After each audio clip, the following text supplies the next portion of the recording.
സങ്കീർത്തനം 16. ദൈവമേ, ഞാൻ നിന്നെ ശരണമാക്കിയിരിക്കാൻ എന്നെ കാത്തുകൊള്ളണമേ. ഞാൻ യഹോവയോട് പറഞ്ഞത്, നീ എൻ്റെ കർത്താവാകുന്നു. നീ ഒഴികെ എനിക്ക് ഒരു നന്മയുമില്ല. ഭൂമിയിലെ വിശുദ്ധന്മാരോ, അവർ എനിക്ക് പ്രസാദമുള്ള ശ്രേഷ്ഠന്മാർ തന്നെ. അന്യദേവനെ കൈക്കൊള്ളുന്നവരുടെ വേദനകൾ വർദ്ധിക്കും. അവരുടെ രക്തപാനീയ ബലികളെ ഞാൻ അർപ്പിക്കയില്ല. അവരുടെ നാമങ്ങളെ എൻ്റെ നാവിന്മേൽ എടുക്കയുമില്ല. എൻ്റെ അവകാശത്തിൻ്റെയും പാനപാത്രത്തിൻ്റെയും പങ്ക് യഹോവയാകുന്നു. നീ എനിക്കുള്ള ഓഹരിയെ പരിപാലിക്കുന്നു. അളവുനൂൽ എനിക്ക് മനോഹര ദേശത്ത് വീണിരിക്കുന്നു.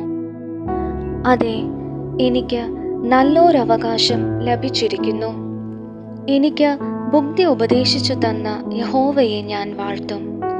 രാത്രികാലങ്ങളിലും എൻ്റെ അന്തരംഗം എന്നെ ഉപദേശിക്കുന്നു. ഞാൻ യഹോവയെ എപ്പോഴും എൻ്റെ മുൻപിൽ വെച്ചിരിക്കുന്നു. അവൻ എൻ്റെ വലത്ത് ഭാഗത്തുള്ളതുകൊണ്ട് ഞാൻ കുലുങ്ങിപ്പോകയില്ല.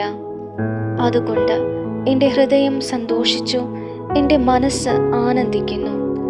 എൻ്റെ ജഡവും നിർഭയമായി വസിക്കും. നീ എൻ്റെ പ്രാണനെ പാതാളത്തിൽ ഇടുകയില്ല. നിന്റെ പരിശുദ്ധനെ ദ്രവത്വം കാണുവാൻ സമ്മതിക്കുകയുമില്ല. ജീവന്റെ വഴി നീ എനിക്ക് കാണിച്ചു തരും. നിന്റെ സന്നിധിയിൽ സന്തോഷ പരിപൂർണതയും നിന്റെ വലത്തുഭാഗത്ത് എന്നും പ്രമോദങ്ങളും ഉണ്ട്. ആമേൻ.